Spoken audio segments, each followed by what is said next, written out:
Y vamos a ir al libro de Génesis. Como la mayoría sabe, estamos analizando en este tiempo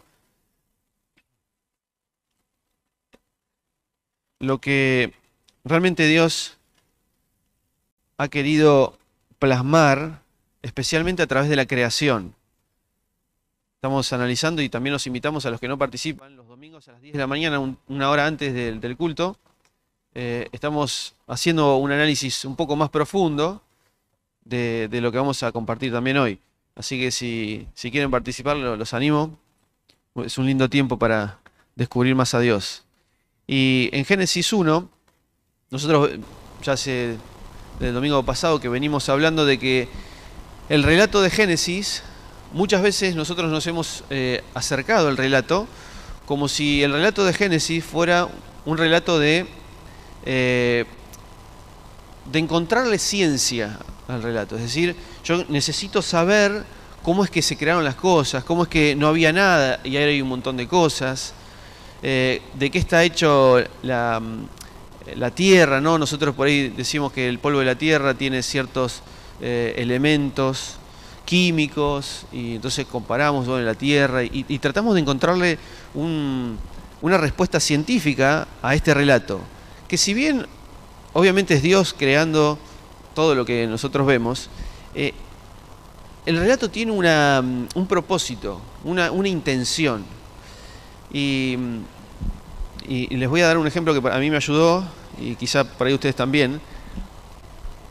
Vamos a suponer que uno pueda, bueno, ya atrás hay un reloj arriba, y uno pueda analizar las partes del reloj. Uno puede inclusive, no sé, científicamente analizar si está hecho de madera, cómo está compuesta la madera, cómo está compuesta el metal, o cómo hace funcionar el sistema que tiene con una pila o conectado a energía, cómo hace que funcionen las agujas del reloj, una más rápido, otra más lento y otra mucho más lento, ¿no? Y uno puede analizar el reloj, puede ver las partes, puede, insisto, científicamente analizar las partes, ver que las agujas son de metal, de madera, lo que sea. Pero otra cosa que no puedo descubrir analizando cada una de las partes del reloj es cuál es el significado, cuál es la función final, cuál es el propósito del reloj. ¿Cuál sería el propósito del reloj? Dar la hora. O sea, yo no puedo descubrir analizando cada parte del reloj, no puedo descubrir cuál es su propósito. Eso está por fuera de las cosas materiales, ¿no? O de un análisis científico. Y lo que el relato de la creación está haciendo en Génesis 1, el escritor, algunos dicen Moisés, puede ser, Moisés está queriendo darme el propósito, la función final de la creación.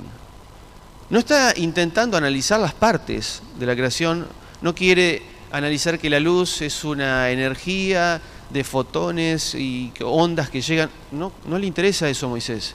Inclusive no tiene el dato. De hecho, Dios podría habérselo revelado, pero no fue la intención de Dios hacer un análisis de las partes de la creación. ¿Me siguen? Ahora, sí, Moisés tiene una gran intención detrás de esta descripción, que nosotros leemos en Génesis 1, que es dar el propósito, el para qué está esto. Es decir, la hora. Moisés no quiere analizar el reloj, no le importa cómo está compuesto el reloj, pero sí me va a decir que el reloj fue creado para dar la hora. Y la creación fue creado para un propósito. Y eso es lo que nosotros estamos analizando en este tiempo, ¿no? Descubrir el propósito real o más profundo que, en este caso, Moisés, inspirado por Dios, o el escritor de Génesis, quiso darnos. Entonces vamos a ir a Génesis 1 y vamos a leerlo. Y vamos a leer los primeros versículos.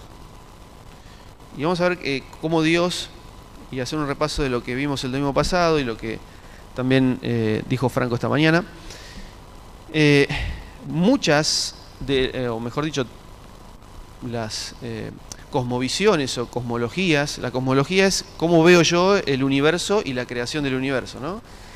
Cómo estas cosmologías que tenían los antiguos egipcios, babilonios, los sumerios y demás, tenían un relato similar al que nosotros vemos en Génesis 1. Entonces Moisés, o el escritor, teniendo en cuenta esta percepción que ellos tenían, describe Génesis 1. Y obviamente va a utilizar imágenes, va a utilizar lenguajes que son similares a los que se manejaban en ese tiempo, para hacer una descripción de cómo Dios va a acomodar, va a ordenar este universo, o mejor dicho, la tierra, para que sea un lugar específico donde Dios puede asentar su presencia, día 7, y Dios descansó, o sea, se sentó en el trono, para vincularse con el ser humano. Esa es la hora, ¿no? Ese es el propósito final, acomodar este espacio llamado tierra para que Dios y el ser humano se puedan vincular. ¿Bien? Ese es el propósito. No sé cómo, para Moisés no es que quería analizar, insisto, los elementos químicos de la tierra, del polvo. No, para nada. Simplemente él dice, Dios hizo muchas cosas con el propósito de vincularse con el ser humano. Entonces vamos a leer Génesis 1:1, y habíamos visto también el domingo pasado, que en un principio creó Dios los cielos y la tierra. Recuerdan que este es el título. Es decir, este es el puntapié inicial y yo acomodo lo que vamos a ver ahora. Dios en un momento quiso crear el cielo y la tierra. ¿Qué era el cielo? ¿Recuerdan? El lugar de Dios, el reino de Dios. El reino de los cielos se ha acercado. El reino de Dios, el reino espiritual, y también creó la tierra, que es el reino terrenal, el lugar donde vive el ser humano y demás. ¿Bien? Esos son los dos ámbitos que Dios construyó. En el versículo 2 me va a contar cómo es que estaba la tierra y cómo es que Dios va a acomodar esta tierra. Dice, pero la tierra llegó a estar, o sea, el reino del hombre, llegó a estar desolado, o sea, deshabitado, vacío, caos, decía Francoy, y había tinieblas sobre la faz del abismo, o de las aguas, y el Espíritu de Dios se cernía sobre esta faz de las aguas, ¿no? Por encima de las aguas. Entonces nosotros tenemos que hay desolación, hay caos, hay vacío, tenemos que hay tinieblas, hay densa oscuridad, no había luz, y también hay muchas aguas. Entonces nosotros lo que vemos, que también compartió Carlos el domingo pasado, es que estos son obstáculos. Es decir, si yo quiero colocar una tierra, un espacio donde Dios se pueda vincular con el ser humano, tengo algunas cosas que me están molestando, que no se pueden. Hay desolación, hay vaciedad, es lógico, no hay vida. ¿Por qué? Porque todo es tinieblas. Las tinieblas, como lo vamos a ver ahora, que ellos, los hebreos y las personas que estaban en el antiguo cercano oriente, tenían un concepto de que las tinieblas eran una fuerza, eran una entidad que obviamente molestaba. Y también había muchas aguas, eso lo explicó muy bien Frank hoy, las aguas como ese lugar amenazante, ese lugar donde yo no puedo vivir. Las profundidades del mar son inhóspitas, nadie puede vivir en el mar, ¿verdad? Por eso necesito un lugar seguro, la tierra, donde ahí sí puedo estar bien y puedo relacionarme con Dios. Entonces, lo inmediato que viene después de este relato me dice, verso 3, entonces dijo Dios, o sea, la condición de la tierra ya la sabemos. Ahora Dios dice, mi versión dice, haya luz. Y hubo luz. Y vio Dios que la luz era buena, y Dios hizo separación, primera separación, entre luz y oscuridad. Ahora, verso 5 dice, vamos a leerlo, lo leo rápido y después lo analizamos. Y llamó Dios a la luz día y a la oscuridad noche, y fue la tarde y la mañana día 1. Entonces, si nosotros tenemos un obstáculo que son las tinieblas, Dios dice, haya luz. ¿Qué es esta luz? Me gustaría que ustedes compartan conmigo. ¿Qué es la luz? ¿Cuál es la luz? ¿Cómo? El sol, el día, el orden, Cristo, ¿dónde se puede ver? Muy bien. ¿Cuál es la fuente? ¿Nosotros cómo conocemos cuál es la fuente de la luz para nosotros? El sol. ¿Cuándo fue creado el sol? El cuarto día. Si el sol fue creado el cuarto día, para nosotros es la fuente de luz, que es la luz que aparece en Génesis 1:3.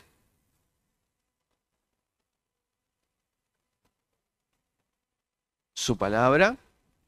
Ven que, a ver, lo que quiero expresar es que es muy diferente nuestra percepción del universo a la percepción que ellos tenían. Para nosotros hoy la luz, no hay manera que no sea la fuente de luz es el sol. Cuando aparece el sol, aparece la luz. No hay otra manera. Pero para ellos no. Para ellos relatan cómo fue creado todo y lo primero que dicen es que hubo luz. Pero el sol todavía no existía. O no estaba en escena. Aparece en el día 4. Entonces, miren qué sencillo que es para ellos. Por ahí nosotros complicamos un poco más. Pero, ¿vieron cuando nosotros vemos el amanecer? De hecho, ahora falta poquito para que en Semana Santa siempre tenemos esta costumbre, hace un tiempito, de ir al río, ahí a orillas del río, y ver juntos el amanecer. Y cuando nosotros vemos el amanecer, ¿hay luz? Sí, ¿verdad? Bien, un resplandor. ¿Nosotros vemos al sol cuando vemos la luz? No, al principio no. Es decir, nosotros vemos primero luz y después aparece el sol. ¿Por qué? ¿Por qué ocurre esto? ¿Cómo? Porque amanece, ¿sí? Pero digo, ¿por qué nosotros vemos la luz primero? Y, claro, ¿por qué ocurre esto de que nosotros vemos la luz, pero todavía el sol no aparece? Porque la Tierra es redonda. Ahí está, tan sencillo como eso, ¿no? Exacto. Entonces la Tierra es redonda y obviamente que todavía nosotros no lo vemos en el horizonte al sol, pero sí vemos el resplandor. Los hebreos o los antiguos personajes del cercano oriente les pasaba exactamente lo mismo. Ellos ven primero luz y después aparece el sol. Entonces ellos dicen, la fuente de luz no es necesariamente el sol. ¿Me siguen? Porque ellos hicieron la cuestión lógica. Ellos ven primero luz y después ven el sol. Entonces no pueden asimilar que exclusivamente la luz viene o proviene del sol. ¿Me siguen? Porque ya apareció antes que apareciera el sol. Entonces, en este relato, es lógico que ellos obviamente pongan que algo apareció antes y después está el sol. ¿Mm? Ahora, pero todavía no podemos responder qué es esta luz que aparece en el día 1. ¿Qué es esta luz? ¿Qué piensan? Muy bien, o sea, Jesús es la luz del mundo. Entonces vamos a decir esto. Jesús es la fuente de luz. ¿Dónde vemos esto? ¿Dónde vemos que Jesús es la fuente de luz? Sí, pero ¿en el principio y en dónde? ¿Qué no va a haber en el nuevo cielo y en la nueva tierra? Porque Jesús no va a haber sol ni luna, porque Jesús es el que alumbra, es la lumbrera. O sea que la fuente de luz, más adelante, va a ser exclusivamente Jesús. ¿Bien? Entonces nosotros podemos decir que la fuente de luz es Dios, es Jesús mismo. Contestaron bien. Pero en este relato, ¿qué me quiere decir? Porque dice, haya luz.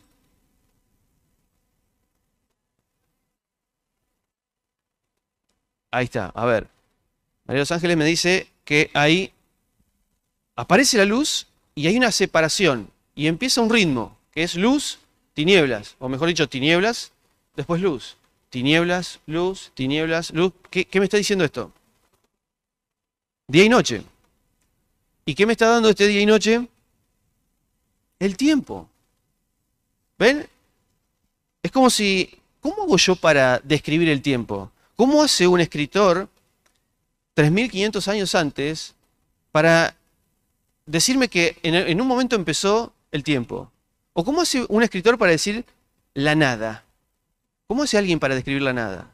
Bueno, lo que está haciendo el escritor acá es decir, Dios trajo luz y ahora hay un ritmo, hay un tiempo. Primero las tinieblas, ¿vieron que dice fue la tarde y la mañana del primer día? ¿Por qué los judíos tienen primero la tarde y después la mañana?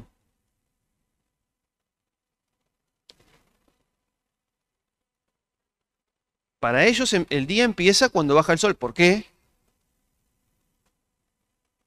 Porque primero son las tinieblas. Porque el relato de Génesis me dice que había tinieblas. Después aparece la luz. Entonces el ritmo es primero tinieblas y después luz. Por eso el día arranca cuando arranca la noche. Porque así empieza. ¿Mm? Digo para que podamos comprender cómo funciona en la cabeza de estos personajes de hace mucho tiempo atrás. Entonces lo que nosotros podemos ver es que cuando Dios dice haya luz, y vio Dios que la luz era buena, y Dios separó luz y oscuridad, empieza el tiempo, el ritmo, ¿no?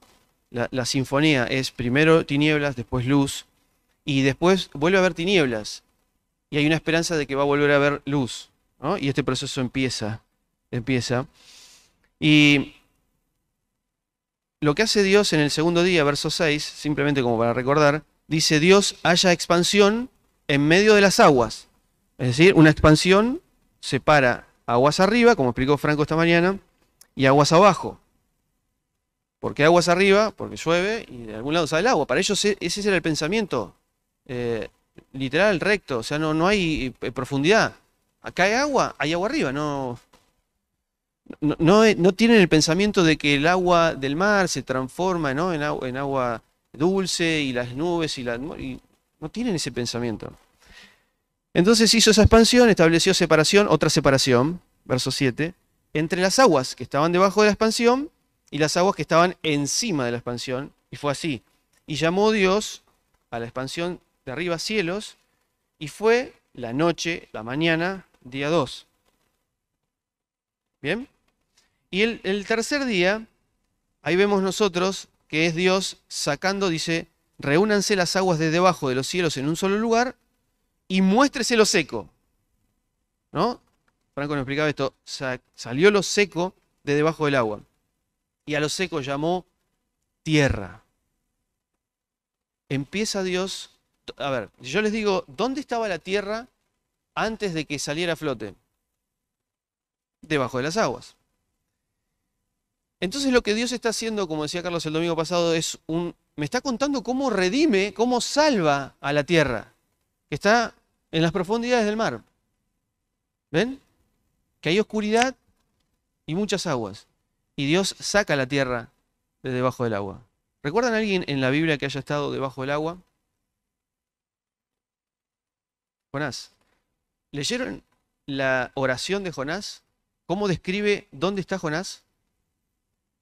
Y Jonás está, y él dice, ¿cómo tú me has rescatado de la fosa? Me has sacado de las profundidades del mar.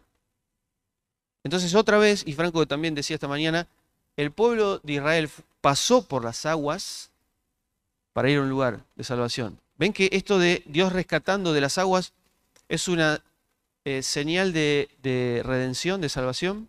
¿Hay alguien más que estaba en el agua y que fue salvado por Dios? Pedro, muy bien. Pedro camina sobre las aguas porque está con el dominador de las aguas, que es Jesús, ¿no? Camina.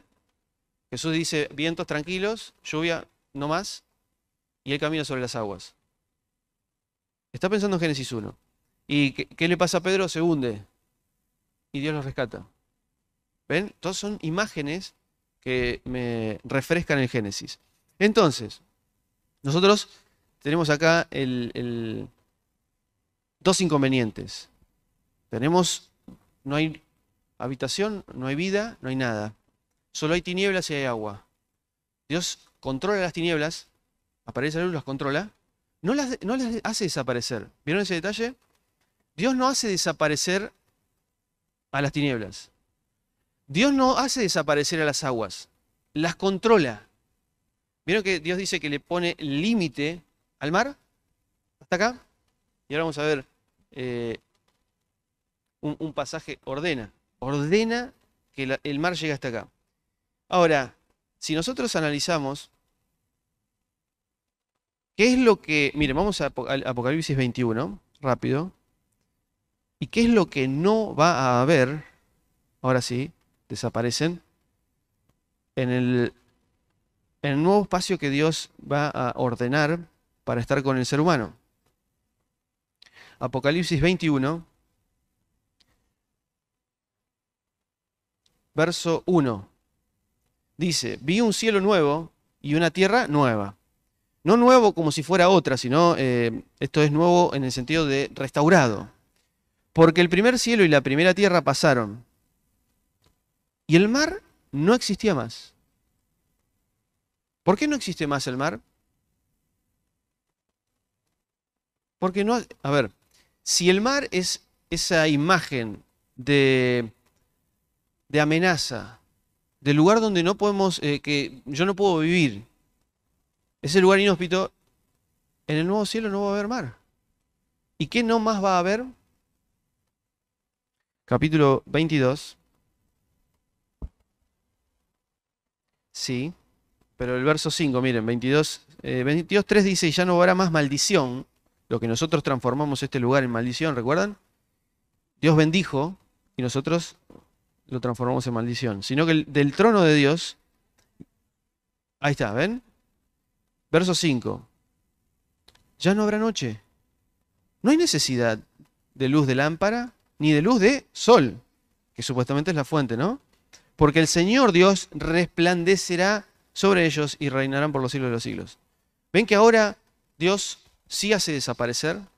En el relato me dice que Dios controla la luz, controla el mar, controla estas fuerzas de maldad, podríamos decirlo de esa manera, pero ya en el nuevo cielo y en la nueva tierra no va a haber más esto.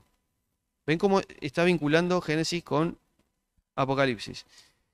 Ahora, vamos a ver algunos pasajes que me muestran cómo es que esta idea se repite en varios pasajes de la Biblia. Miren, vamos al Salmo 36 rápido, 36:5, y fíjense cómo el salmista me está diciendo que la fuente de luz no es el sol, sino que es Dios mismo.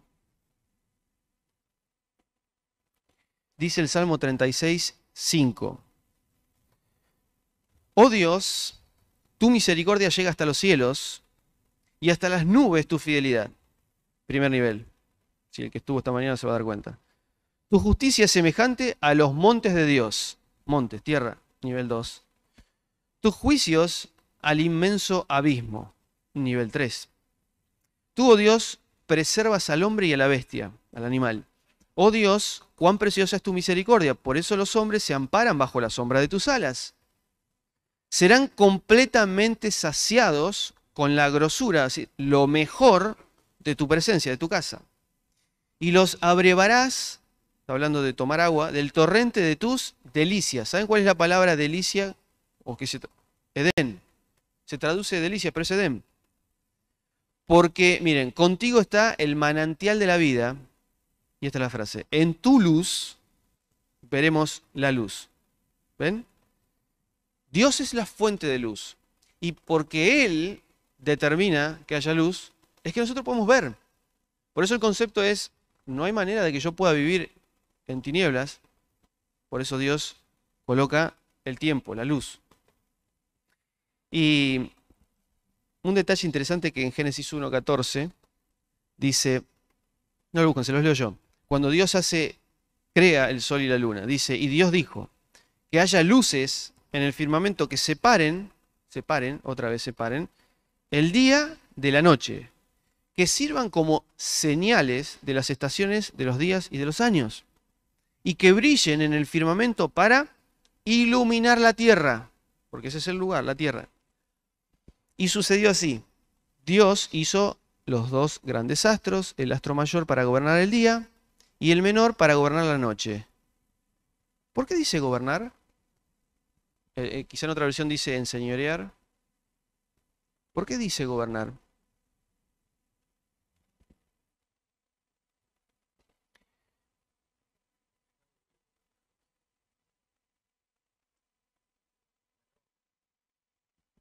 porque es algo que hace continuamente, poner orden. ¿Qué más? ¿Por qué dice que el sol va a gobernar? ¿Qué es lo que gobierna el sol?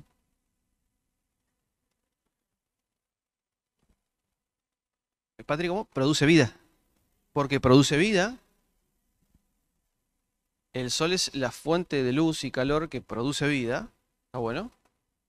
¿Algo más? ¿Cómo? Sostiene el sistema solar.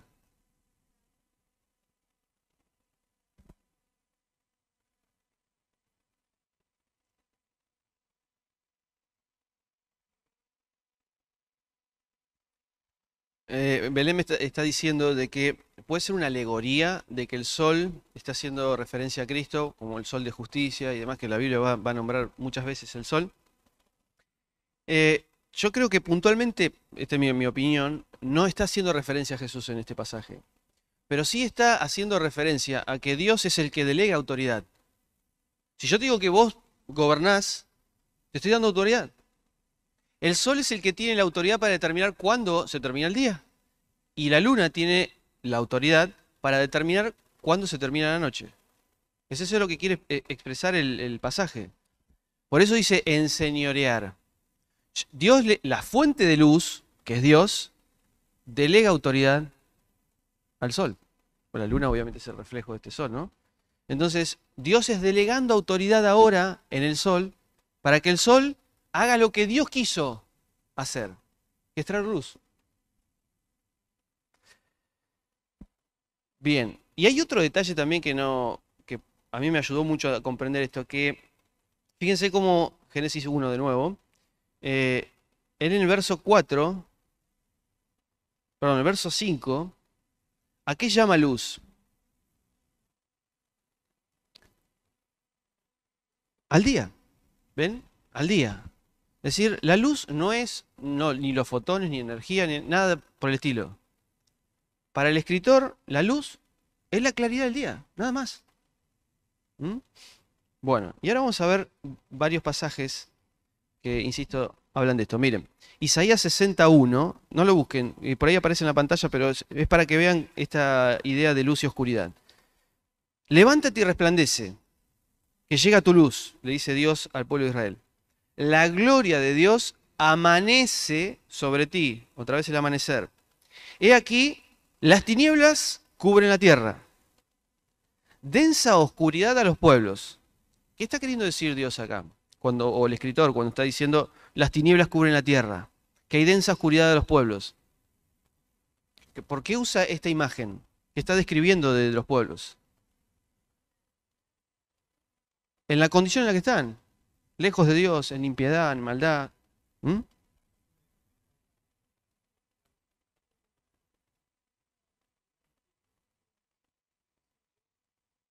Exacto. El hermano dice que, claro, la oscuridad, nos dimos cuenta nosotros que la oscuridad en sí no es algo en sí mismo, sino que es la ausencia de luz. Ausencia de Dios, esa es la condición del pueblo. Eso es lo que está queriendo decir el escritor Isaías, ¿no? Tinieblas cubren la tierra. No es que es de noche siempre, sino que así es la condición en la que está el pueblo. Y dice, pero Dios se levanta sobre ti y en ti será vista, la luz me permite ver, su gloria. Las naciones serán guiadas por tu luz, le dice al pueblo de Israel. Porque ustedes son luz y sal. ¿Entienden el concepto en Mateo? Ustedes son luz porque ustedes iluminan a Dios. Y los reyes por tu amanecer esplendoroso. Venga, acá habla de un amanecer. Mateo 4:16 dice, y esto es previo al Sermón del Monte, el pueblo asentado en tinieblas vio gran luz. ¿Ven cómo usa tinieblas, que es un estado en el que están las personas? Y los asentados en región y sombra de muerte, una luz les amaneció. Esto es Mateo escribiendo. Segunda de Corintios 4 dice algo parecido. En los cuales el Dios de este mundo cegó, esa es la idea de la oscuridad, cegar la mente de los incrédulos, para que no les resplandezca la luz del Evangelio, de la gloria de Cristo, quien es imagen de Dios. Porque no nos predicamos a nosotros mismos, o sea, la luz no es para nosotros, sino es para iluminar a Cristo, sino a Jesús como Señor y a nosotros mismos como siervos vuestros por causa de Jesús. Porque el Dios que dijo, resplandezca la luz en las tinieblas, Génesis 1, es el que resplandeció en nuestros corazones para la iluminación del conocimiento de la gloria de Dios en la faz de Cristo. Y Hechos 26, 21, es Pablo predicando ante Agripa, y dice, por causa de esto, unos judíos me prendieron en el templo e intentaban matarme, pero con la ayuda de Dios persevero hasta este día, testificando tanto al pequeño como al grande, no diciendo más que lo que los profetas y Moisés dijeron que iba a suceder. ¿Qué dijeron? Que Cristo había de padecer y que siendo el primero en resucitar de los muertos, iba a proclamar luz, tanto al pueblo, a los judíos, como a gentiles. ¿Ven? Y vayamos juntos a Juan capítulo 1, y miren cómo lo describe Juan. Y esto es exactamente Génesis 1. Juan capítulo 1.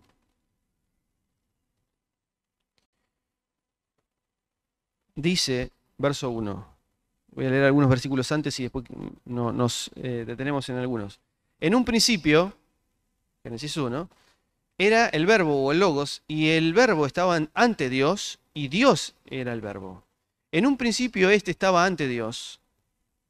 Todas las cosas por Cristo fueron hechas, y sin él nada de lo que ha sido hecho fue hecho. En él había vida. Y miren lo que era la vida. La vida era la luz de los hombres. La luz resplandece en las tinieblas, pero miren este detalle, y las tinieblas no prevalecieron contra ella. ¿Por qué prevalecieron? ¿Por qué usa ese término?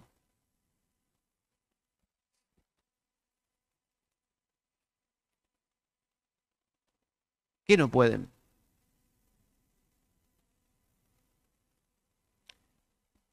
¿Pero por qué el término prevalecer? Porque hay una lucha. Exacto. Recuerden, es un obstáculo lo que hay en Génesis 1 para el escritor. Hay una lucha, yo tengo que... ¿cómo puedo controlar las tinieblas? Yo no las puedo controlar, pero Dios, que es la fuente, que es el que tiene todo el poder, ¿recuerdan las 10 plagas? Había uno que era la noche también, ¿no? Densas oscuridad. Es Dios manifestando que Él sí tiene el control y el poder sobre las tinieblas. Y el apóstol, o Juan, el escritor, dice en el verso 10, 1:10, el que era luz, el que era la luz, ya estaba en el mundo, y el mundo fue creado por medio de él, pero el mundo no le reconoció. Y unas páginas más adelante, Juan 3:18, dice, quien cree en él no es juzgado, el que no cree ya ha sido juzgado, porque no ha creído en el nombre del unigénito Hijo de Dios. Y fíjense cuál es la acusación. ¿Cuál es la acusación? Que la luz vino a este mundo de tinieblas, pero los hombres amaron más las tinieblas que la luz, porque sus obras eran malas. ¿Por qué alguien amaría más la luz que las tinieblas?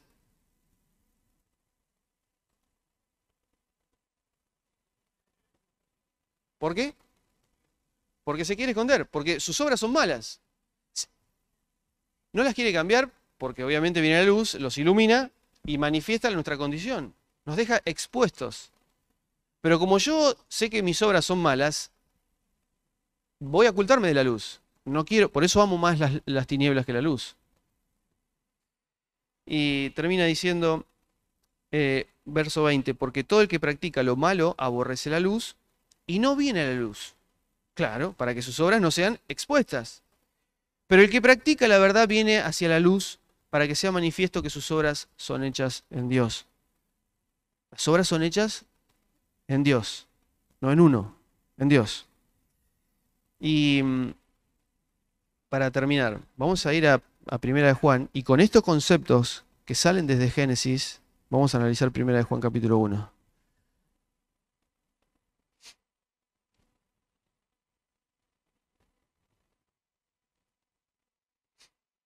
Dice Primera de Juan capítulo 1, verso 1. Otra vez Juan arranca una carta diciendo lo que era desde un principio. Lo que hemos oído, lo que hemos visto con nuestros ojos, lo que hemos contemplado y palpado en nuestras manos acerca del verbo de la vida, porque la vida fue manifestada y la hemos visto, y damos testimonio y os anunciamos la vida eterna, la cual estaba ante el Padre y nos fue manifestada, la luz. Lo que hemos visto y oído os anunciamos para que también vosotros tengáis comunión con nosotros. Y nuestra comunión verdaderamente es con el Padre y con su Hijo, Jesucristo. Estas cosas os escribimos para que nuestro gozo sea cumplido. Este es el mensaje que hemos oído de Él y os anunciamos. Dios es luz, Él es la fuente de luz, y en Él no hay ninguna tiniebla. Y ahora vamos a descifrar qué quiere decir con estos versos del 6 al 10. Dice, si decimos que tenemos comunión con Él y andamos en tinieblas, mentimos y no practicamos la verdad. ¿Qué es andar en tinieblas?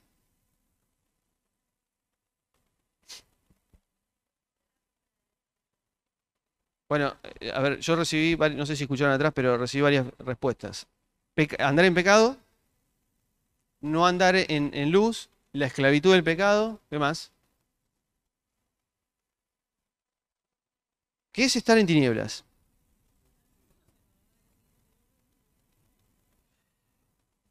Isabel hace una ecuación lógica. Si Dios es luz y yo estoy en tinieblas, es porque no estoy vinculado con Dios. Pero cuando yo leo estoy en tinieblas, ¿en qué estoy imaginando? Una persona, ¿qué hace una persona que está en tinieblas? Bueno, desorientada, perdida. No ve. No ve. ¿Qué es lo que no ve?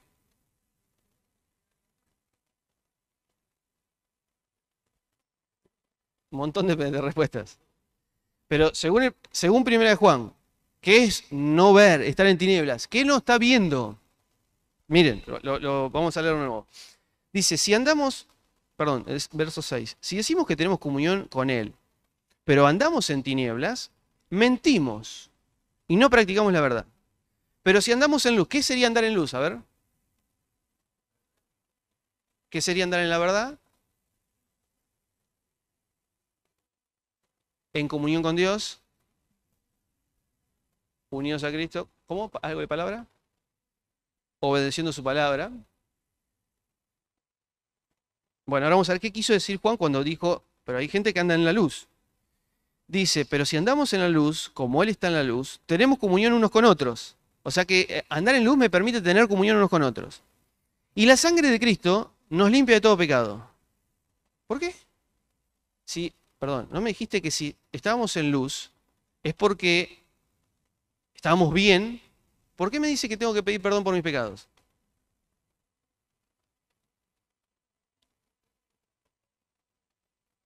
Ahí está. Bien. Ahí está. La luz me hace ver mi condición. Como yo estoy en la luz y mis obras son malas, pero quedo expuesto por la luz, ¿qué hago? Me arrepiento. ¿Qué hace Dios? Él es fiel y justo para perdonarnos. Porque si no, no coincide. Porque si yo digo, pero si andamos en luz, como Él está en la luz, tenemos comunión y la sangre de Cristo nos limpia de todo pecado.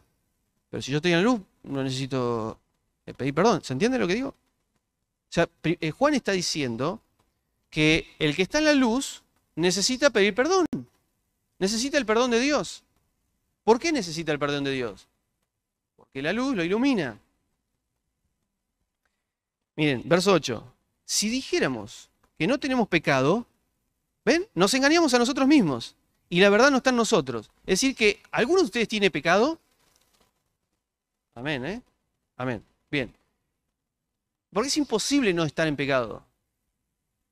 Porque eso es lo que está diciendo. Hay dos personas, una que ve su pecado y hay otra que no ve su pecado. Pero las dos están en la misma condición. Ahora, la luz me permite ver mi condición y me permite arrepentirme y Dios me perdona por su fidelidad, no por mi fidelidad, está claro. Entonces el verso 9, si confesamos, y este es el versículo que siempre conocemos, es que si confesamos nuestros pecados, Él es fiel y justo para perdonar nuestros pecados y limpiarnos de toda maldad. Entonces, si decimos que no hemos pecado, lo hacemos mentiroso. ¿A quién? A Dios. O sea que Dios me dice que sos un pecador. Pues yo digo que no tengo pecado, le estoy haciendo a Él mentiroso. Pero el problema no es solamente reconocer mi pecado. El problema es, o decir que yo soy un pecador, sino que es decirlo, dolerme por esa situación y arrepentirme. Ese es el final. Pero para que todo esto ocurra, ¿qué necesitamos? Luz. Por eso, cuando Dios me está relatando en Génesis 1, de que hay un mundo en oscuridad y Dios rescata la tierra de ese lugar, me está hablando de una condición. En esa condición, la luz no puede resplandecer. O mejor dicho, la luz resplandece y las oscuridades retroceden. Aparece la luz. Por eso el relato de Génesis 1 es un relato de redención, de rescate, de sacar lo que está en tinieblas y en lo profundo para estar en la luz. Y la luz produce vida. Porque el día 3 es el monte empieza a reproducirse, empieza a producir hierba, árboles, semillas. ¿Para qué? Para comer, para alimentar al hombre. Entonces es un lugar que empieza a fructificar. Nuestra vida en oscuridad no fructifica, no puede vivir, y nos saca el Señor de lo más profundo a un lugar donde hay luz. Y la luz nos ilumina, ve nuestra condición, y la luz ilumina a Cristo, y vemos su condición, y esa condición es la que en esta condición produce el fruto que nosotros nunca hubiéramos podido producir. Y empieza a haber fruto, el fruto del Espíritu, que insisto, son los frutos de Él. El amor, el gozo, la paz, la paciencia, la benignidad, la bondad, la fe, la mansedumbre, todo es de Él. Que Él vive, vieron cuando yo leía, y las obras que Él hace, las hace en Dios, porque es Dios el que produce esto. Por eso, vamos a leer un último pasaje, a ver si lo encuentro, está en Lucas 1. Y miren cómo va a decir, y vamos a redondear todo lo que estamos diciendo, Juan el Bautista, cuando describe que él va a ser el que va a anteceder a Jesús. Dice Lucas 1, verso 73. Así lo juró a Abraham nuestro padre. Dios le juró a Abraham nuestro padre. ¿Qué es lo que le juró? Nos concedió, miren, que fuéramos libres del temor al rescatarnos del poder de nuestros enemigos, ¿no? Al rescatarnos de las tinieblas para llevarnos al reino de su luz admirable. Para que le sirviéramos. Y miren el propósito final, y este es el objetivo del reloj, con santidad y justicia, viviendo en su presencia todos nuestros días. ¿Cuál es el propósito final de la creación, de la redención, de toda la historia bíblica? Es pasar la eternidad con Él, es vivir en su presencia todos los días. Nos rescató, nos hizo libres del temor, nos rescató de nuestros enemigos para que le sirviéramos con santidad y justicia, viviendo en su presencia todos nuestros días. Y miren ahora, y tú, hijo mío, serás llamado, está hablando Juan el Bautista, profeta del Altísimo, porque irás delante del Señor para preparar el camino, darás a conocer a su pueblo la salvación mediante el perdón de sus pecados, gracias a la entrañable misericordia de nuestro Dios, a su fidelidad. Así nos visitará desde el cielo el sol naciente, para dar luz a los que viven en tinieblas, en la más densa, en la más terrible oscuridad, para guiar nuestros pasos por la senda de paz. El relato de Génesis 1 no es un relato de descubrir de qué está hecha la luz, de qué está hecha la tierra, cuál es el cielo, es el primero, el segundo, el tercero. No es esa la intención. La última intención de la creación es vivir para siempre en su presencia. Es que Dios, el cielo, se una con la tierra, es decir, el reino de Dios y el reino del hombre. Hágase tu voluntad en los cielos o en la tierra como se hace en los cielos. Y es todo el tiempo Dios diciendo que hay dos espacios que tienen que terminar de fusionarse. Y Dios está redimiendo todo el tiempo. Pero el objetivo final es viviendo en su presencia todos nuestros días. Y para que esto ocurra, yo tengo que recibir la luz que ilumina la más terrible y densa oscuridad que hay en mi corazón. Cuando Dios ilumina lo más terrible que hay en mi corazón, no puedo hacer otra cosa que rendirme. Ahora, si yo me escondo, obviamente la luz no me ilumina y no puedo verme, y no puedo verlo, porque son los dos propósitos, verme a mí y después ver la magnificencia de nuestro Dios, contemplar su belleza. Si nosotros nos vemos a nosotros mismos y vemos al Señor, no hay manera que no caigamos rendidos ante sus pies. No hay manera que no nos reconozcamos como tales, que confesemos nuestras ofensas, que confesemos nuestro corazón endurecido, para que por la fidelidad de Dios nuestros pecados sean perdonados y Él nos lleve a un nuevo lugar, al que vamos a vivir para siempre, y es su presencia. Cuando la Biblia, especialmente en el Nuevo Testamento, habla de templo, no habla de este templo, no habla de una iglesia. Esta no es la casa de Dios. Esta es la casa de Dios, que Dios ha elegido morar en aquellos que han rendido su vida y han reconocido esa condición que tienen. Para que después va a haber un lugar físico y geográfico donde sí Jesús va a descender, y por eso ya no va a haber necesidad de luz, porque está la luz con nosotros, y no va a haber necesidad de mar, porque ya no hay más nada amenazante en ese lugar. Y vamos a vivir para siempre ahí. Pero hay una previa condición, que es lo que produce la luz en nuestras tinieblas, y es el reconocimiento de lo que somos. Es pedirle perdón a Dios por cómo está mi corazón. Y yo soy cristiano de hace años, también tengo la misma intención todos los días, o la misma inquietud e inclinación diariamente, de pedirle a Dios que siga iluminando mi vida y mi corazón y me haga sacar todo aquello que no me permite ver, que no me permite contemplar. Por eso, yo no sé cómo viniste esta mañana, pero si quizá en esta mañana, para terminar, vamos a orar, viniste y estás entendiendo lo que es el concepto de las tinieblas, cómo estas tinieblas son parte de nuestra vida. Hemos sido concebidos en tinieblas, vivimos en tinieblas. Y si estas tinieblas todavía están en tu vida y querés que Dios te ilumine, no que te haga perfecto, que te haga humilde para reconocer tu condición, Dios te invita a venir a la luz. Y para venir a la luz, lo único que tenemos que hacer es arrepentirnos, es reconocer nuestra condición y es volver a Él. Por eso, si en esta mañana viniste a este lugar y querés entregar tu vida a la luz, pero miren que la luz va a ser complicada, porque la luz nos ilumina. Cuando mi casa está desordenada, preferiría que no haya luz, ¿no? Pero cuando la luz aparece, muestra todo lo que hay. Y la luz en esta mañana probablemente te esté mostrando todo lo que hay en tu corazón. Pero Dios dice, yo vine a rescatar, yo sé exactamente dónde estabas o dónde estás. Y Él quiere rescatarnos de ese lugar, para llevarnos al mejor lugar, que es su presencia, para vivir con Él todos los días de nuestra vida. Si querés hacer esta oración para entregar tu vida a la luz, puedes repetir esto que voy a hacer ahora conmigo en voz baja, para entregarle tu vida a esta luz. Señor, en esta mañana me rindo. Entiendo que tu luz llega hasta lo último de mi corazón. Y esa luz lo que hace es iluminar mi condición. Y puedo ver mi condición y realmente es así, estoy en tinieblas.